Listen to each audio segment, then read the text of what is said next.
another CTO conversation. With me today is Ted Letofsky, who is an enterprise architect here at Evolving Solutions. How's your day going, Ted? Pretty good. Good morning. Good morning. Well, one of the things that you and I spend a good amount of time talking about is data protection. And one of the things that I wanted you to maybe share a little bit with me today is what are the changes in data protection that are new or different when you start thinking about hybrid cloud? So in order to answer that question, I think that it's probably important to first ask what's new or different in data protection. Okay.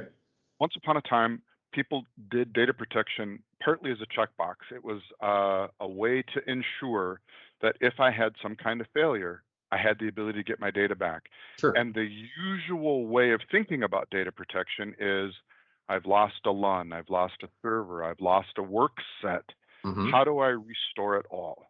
Sure. And it's become very apparent that these days, now I want to be able to still do that, but more importantly, I want to be able to granularly protect and retrieve data. So I might just want to protect every MP3 or every AVI or every PDF. So the first challenge is I need to be more aware of what data I'm protecting. Sure. Where it lives, what kind of data it is. And that means that the way I both protect it and prepare to retrieve it has to be different than these large monolithic data sets. Sure, that totally makes sense. Right? The second part of that is that if I'm thinking about hybrid cloud, now I'm going to talk about multiple locations. Could that be technically two private clouds? Possibly. Can that Sure. be a large hyperscaler vendor and a private data center? Absolutely. That's usually what customers think of when they hear the term hybrid cloud. Yeah. So I have customers every day that want to protect their data sets, but they realize that lifting data out of one location and pushing it into another can be challenging. Bandwidth limitations, network limitations. And as equally concerning, if that location that I'm pushing it up to is in a hyperscaler like an Amazon or an Azure, that if I were to need to do a large scale retrieval, that the egress costs of that data might be very expensive. This circles back to why I want to know what data I have, how it's enumerated, and what is critically important to me, because I might only want to retrieve a small set. Sure. Or in the case of some of the hyperscalers, I might actually decide that as opposed to retrieving it back to on-prem or back to another private location, I might want to figure out if there is a way that I can access that data usably in the cloud itself. So you're almost starting to cross the boundary between data protection, or what we think of traditionally as backup, and disaster recovery, or almost a morphed version of disaster recovery.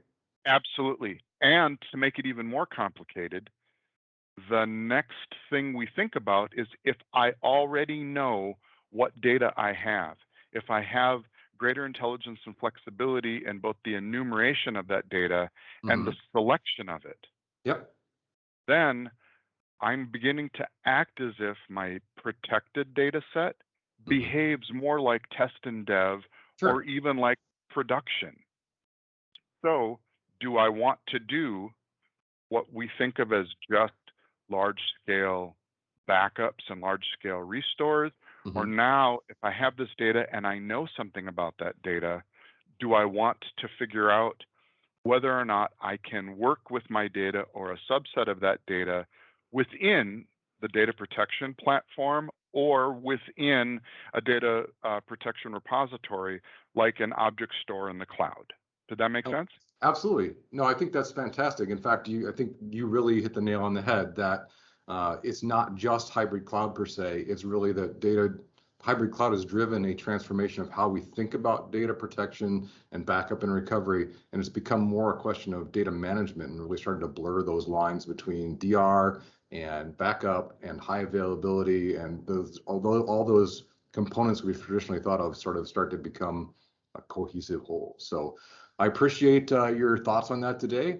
I'm looking forward to maybe chatting with you more in the future on this. So thanks for joining me today, Ted, and we'll look forward to seeing everybody later in the week. Thank you.